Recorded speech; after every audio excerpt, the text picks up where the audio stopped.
Olá, tudo bem? Começa agora uma edição muito especial do Miscelânea. Vamos nos encontrar com a Dayana Garbim.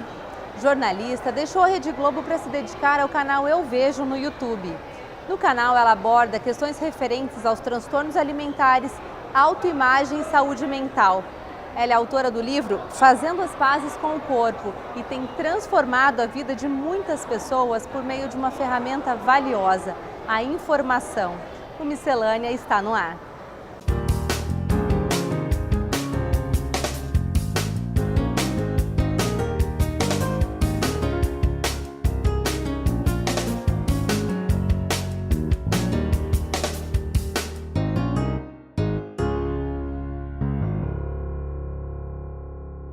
Mais de 80 mil inscritos no YouTube, quase 170 mil seguidores no Instagram, 73 mil seguidores no Facebook, caixas de e-mail lotada e muitas histórias compartilhadas.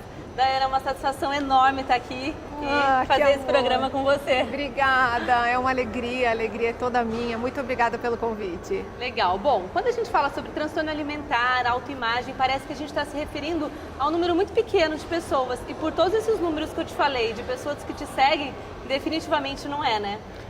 Quando eu comecei esse meu trabalho há quase 2 anos, eu também pensei... Eu tinha certinho na minha mente que eu ia fazer um trabalho para pouquíssimas pessoas. Só que eu sabia que eram pessoas que sofriam muito, como eu sofri a vida toda. Então eu pensei, é desse assunto que eu quero falar e é com essas poucas pessoas que sofrem que eu vou falar. Quando eu comecei a receber os e-mails e as histórias das pessoas, eu descobri que definitivamente é muito mais gente do que a gente imagina. Porque os transtornos alimentares têm muito preconceito, então pouquíssimas pessoas procuram ajuda por vergonha ou por falta de informação. E a gente não ouve falar muito disso em revistas, em jornais, na televisão. É verdade. E quando fala, é sempre muito carregado de preconceito, porque é sempre julgado como vaidade, como futilidade. E o que as pessoas não sabem é que os transtornos alimentares são doenças psiquiátricas graves. Quando a gente fala de anorexia, é uma das doenças psicológicas e psiquiátricas que mais mata. 20% das meninas com anorexia morrem. É muito Então sério. é muito grave, muito mais grave do que as pessoas pensam. E bom, você trabalhava na Rede Globo, estava sempre em frente às câmeras. Como é que foi essa decisão de deixar o seu trabalho como repórter e se dedicar ao canal? Que naquele momento para você ia ser uma coisa super pequena, não ia chegar no ponto que chegou. Foi uma decisão muito bem pensada. Eu demorei 3 anos para tomar a decisão de pedir demissão e começar o Eu Vejo. Eu estudei muito, eu pensei muito, eu discuti muito na terapia, porque você sair em qualquer profissão, e as pessoas que estão me ouvindo vão se identificar, em qualquer profissão, você abrir mão de um trabalho com carteira assinada, plano de saúde, vale refeição, para começar um emprego do zero, sem garantia de que vai dar certo, é muito arriscado. Então eu pensei muito bem, mas eu tinha no meu coração que eu estava fazendo a coisa certa e eu sabia que a gente precisava falar sobre isso. Eu sabia que os transtornos alimentares estão tomando uma proporção muito preocupante porque estão começando cada vez mais cedo. As crianças já estão apresentando com 8, 9 anos transtorno alimentar. A pressão estética, né, a pressão pela magreza e pela beleza está chegando num ponto muito doentio. E eu arrisco a dizer que quase todas as mulheres hoje em dia estão sofrendo de forma muito grande com o corpo e com a comida, por causa de tudo isso que a gente está vivendo, né? A gente nunca viveu uma exposição tão grande do corpo nas redes sociais e isso faz com que a gente fique comparando o nosso corpo com as outras mulheres o tempo todo. E isso faz sofrer, faz cada vez mais mulheres adoecerem, né? E Dai, bom, você tem um histórico difícil, né, da doença, você passou por várias coisas muito complicadas.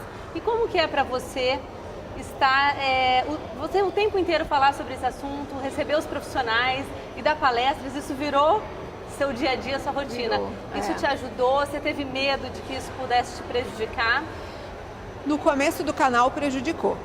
O primeiro ano, 2016, foi muito difícil. Eu senti vontade de desistir várias vezes. Eu cheguei a ficar quase 2 meses sem gravar nenhum vídeo. Eu vi que eu estava ficando mal, aí num único dia eu gravei 8 vídeos e falei, agora eu vou dar um tempo. E eu fiquei 2 meses sem gravar, só colocando no ar os vídeos que eu já tinha gravado. E aí eu comecei a conversar muito na terapia, porque eu acabei transformando a minha vida no meu transtorno alimentar. Além da questão pessoal, virou a questão profissional. E eu percebi que se eu de alguma forma não conseguisse separar as duas coisas, eu ia adoecer ainda mais. E uma coisa que me deixava muito triste, assim, era ler o sofrimento das pessoas que me escreviam. Porque eram sofrimentos, muitas vezes, muito maiores do que o meu. Eu recebi histórias de pessoas que quase morreram, que foram internadas, que sofreram, que passaram por coisas muito mais difíceis do que eu. Ao mesmo tempo que isso me ajudava e me dava força, também me fazia sofrer junto com a pessoa que escreveu. Então, eu precisei estabelecer, tipo, uma rotina de trabalho. Eu vou trabalhar X horas por dia, fora disso eu vou fazer outras coisas, eu vou ler livro de outros assuntos, e aí eu voltei a estudar. Eu estou estudando psicanálise, estou fazendo um curso numa escola, importante escola de psicanálise de São Paulo, Sede Sapiense, e porque eu quero entender mais a mente humana, eu quero entender outras questões, então eu falei, eu vou voltar a estudar, e foi muito bacana, porque aí eu consegui separar, sabe? Hoje eu tenho uma alegria imensa, e claro também, tem a questão da evolução do tratamento. Né? Eu consegui melhorar bastante nesses 2 anos. Isso também te dá força para conseguir. Mas assim, eu acho que uma das coisas que mais me ajudou a melhorar foi ler e ouvir as histórias que vocês que me assistem mandam. Porque eu estudo meditação também, pratico e estudo meditação. Mindfulness, que é o tipo de meditação que eu estudo. E os professores falam muito de um componente do Mindfulness que é a humanidade compartilhada.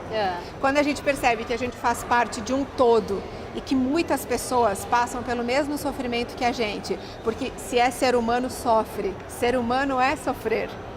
A gente entende que o nosso sofrimento é compartilhado. Sim, e isso te dá força. Só que era uma coisa que eu nunca tinha ouvido falar, eu nunca tinha estudado, eu não meditava, e eu achava que era bobagem, viu?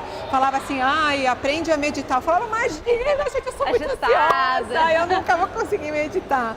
E fez uma grande diferença na minha vida. Existe uma vertente, né, que é o Mindful Eating dentro do Mindfulness. Tem, que eu falo bastante nos vídeos também, já fiz vários vídeos sobre isso, já fiz curso de Mindful Eating também, que é muito mais do que só comer devagar, né?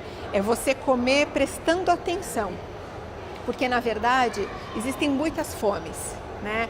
A gente come pelo cheiro, pelo barulho, pela fome do coração, que é a fome emocional, pela fome de tentar aliviar as dores e angústias.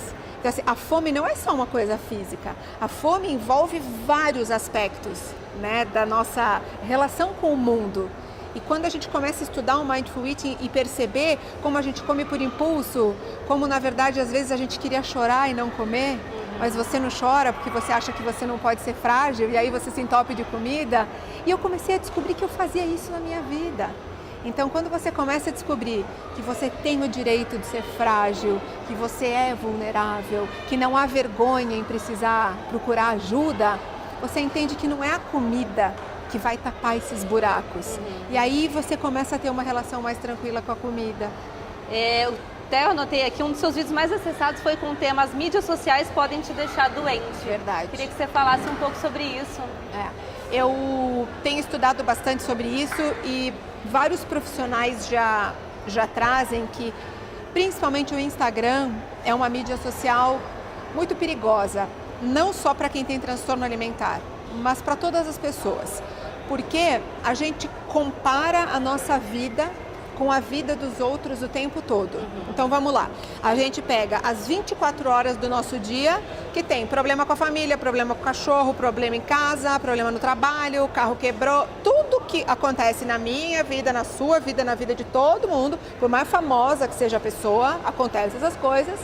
E aí você compara toda a sua vida com 1 segundo da vida da famosa que você segue no Instagram, que está lá na praia da Grécia, no mar azul, com a barriga de tanquinho, dizendo que a vida é perfeita. Ou que já acorda com cílios, já maquiagem, acorda linda com cílio na cama. postiço. Então assim, e a gente faz isso sem se dar conta.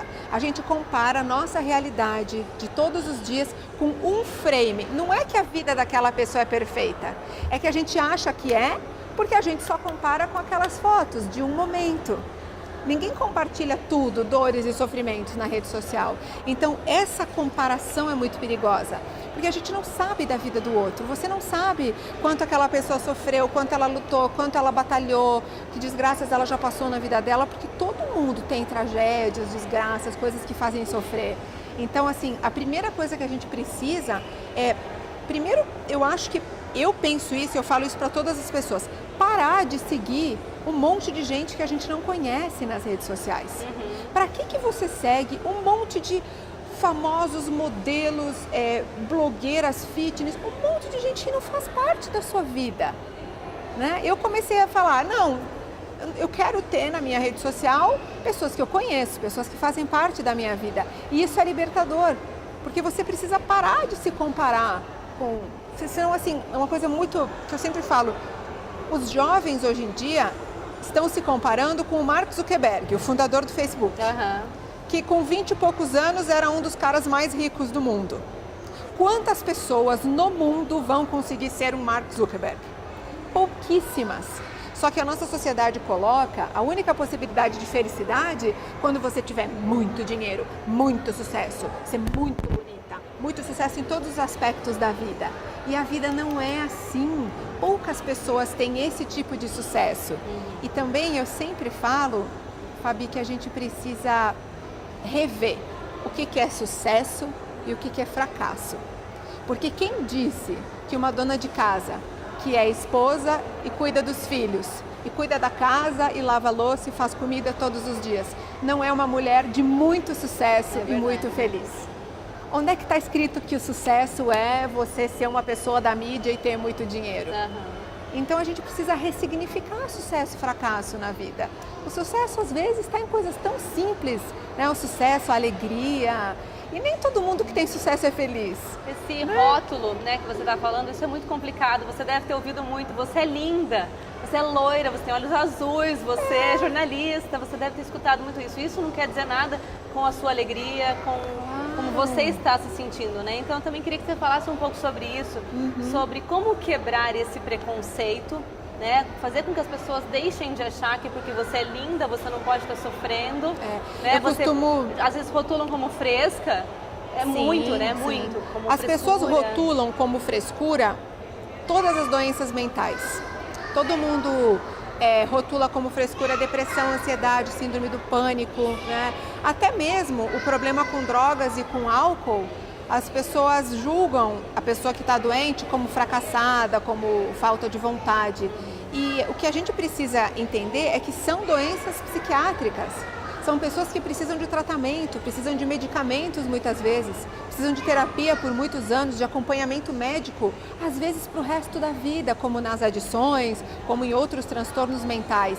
Então, sempre que você se pegar julgando uma pessoa pela aparência ou pelo que você acha que ela deveria ou não sentir na sua vida, eu sempre falo, coloca a mão no seu coração e olha as dores que você tem aí dentro. Aquela pessoa que você está julgando tem as mesmas dores que você. Talvez dores diferentes, mas é dor, é sofrimento. Então, assim, todo ser humano tem sofrimentos e tem dores. E quem somos nós para julgar a dor do outro? Só que isso foi uma coisa que eu aprendi também, eu não sabia nada disso que eu estou te falando, né? Quando a gente começa a estudar sobre problemas mentais, sobre meditação, sobre aceitação, sobre como as pessoas sofrem, você começa a entender que não existe um ser humano no mundo, por mais bem sucedido e por mais rico, por mais que você ache que a pessoa tem a vida perfeita, essa pessoa tem muitos problemas na vida dela e cada um tem os seus. Então, o não julgar é um exercício fundamental no nosso mundo. A gente julga cada vez mais os outros o tempo todo, ainda mais com rede social. Twitter, Instagram, Facebook, sai uma notícia de alguém, pimba, os comentários embaixo, todo mundo julgando. Peraí, a gente não sabe a verdade, a gente não sabe o que está por trás da vida daquela pessoa. A Bruna Marquezine foi julgada por não ter silicone nos seios, né, no carnaval. Então, veja bem. Muito criticada por isso, não é uma loucura, né? É uma loucura. Primeiro que eu acho uma loucura e acho triste, me causa profunda tristeza, é mulheres julgando o corpo de outra mulher. Porque assim, se a gente reclama que a sociedade coloca o valor da mulher na aparência, por que as mulheres reforçam isso? e continuam julgando as outras mulheres pela aparência. Se a gente quer quebrar, se a gente quer mostrar para os homens e para a sociedade que nós somos mais do que um corpo e que o nosso valor não está no corpo, a primeira coisa a fazer é parar de julgar o corpo das outras mulheres, inclusive das famosas. Gente, ela pode ter o corpo que ela quiser, o seio que ela quiser, por que a gente tem que julgar isso? É muito triste, né? Ver que esses comentários, isso tudo aconteça. Bom, mas todo esse seu conhecimento, essas suas histórias resultaram nesse livro, né? Fazendo as pazes com o corpo. Queria que você falasse um pouco sobre ele, o que representa isso daqui para você. Ah, meu Deus, esse livro, eu sempre falo que ele é molhado, porque eu chorei tanto escrevendo esse livro. E se as pessoas pudessem sentir o tanto que eu chorei pegando ele na mão, ele ia ser molhado, porque foi voltar a coisas muito dolorosas. Às vezes eu acho que eu não deveria me expor tanto, sabe? Eu questionei muitas vezes a mim mesma, Daiana, será que você deve lançar esse livro? Será que você deve contar tudo isso? Para que contar tudo isso? Né? Conta menos. Só que aí eu refletia e falava, não, eu pensei, eu preciso contar toda a verdade, porque no momento que eu abrir o meu coração de fato, eu vou tocar o coração das outras mulheres que passam por isso. E foi isso que aconteceu.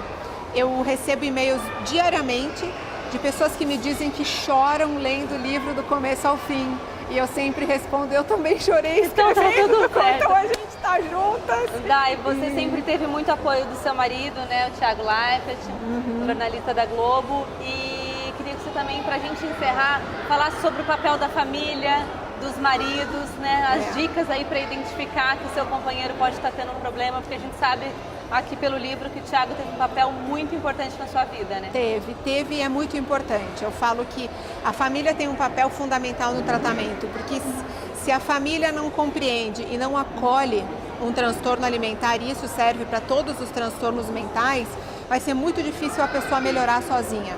Porque especialmente o transtorno alimentar, ele é um problema familiar. A relação, muitas vezes, a origem desse transtorno alimentar está na relação com a mãe, está em traumas da infância, né? Tem muitas questões com a sexualidade, com traumas sexuais na infância ou na adolescência.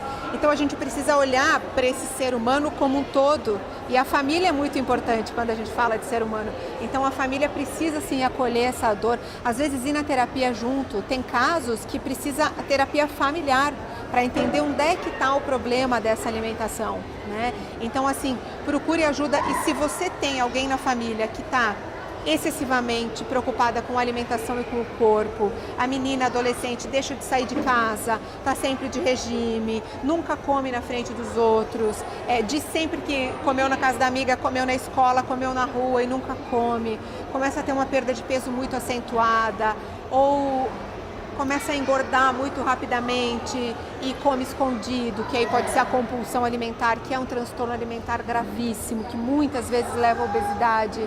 Então, são sinais de que a relação dessa pessoa com a comida e com o corpo está indo para um caminho doentio. Então, os pais... Eu acho que o meu livro eu conto a história desde a infância para que as mães e os pais possam perceber que às vezes começa de uma forma muito sutil e começa muito cedo.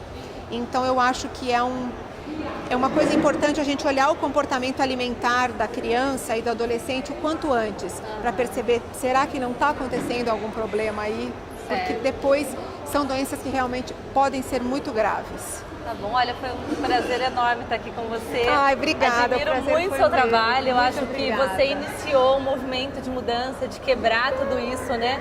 Parabéns mesmo, Dai. Queria que você deixasse suas redes sociais, seu canal no YouTube, convidar as pessoas a acompanharem, quem ainda não acompanha. Ah, legal, é uma alegria. Então o meu canal no YouTube chama Eu Vejo, é youtube.com/Daiana Garbin. Tem também o Instagram, que é @garbindaiana. Tem o meu site, que é www.euvejo.uveioc, de você, que é Eu Vejo Você, que é a proposta do meu. E tem também a página do Facebook, que também é Daiana Garbin. E acho que falei todas, né? É isso. Legal, muito obrigada. Muito obrigada pela oportunidade, foi uma alegria. Bom, Miscelânea vai ficando por aqui. Acompanhe o nosso trabalho aí nas redes sociais da TV Univap. E até o próximo programa. Tchau, tchau.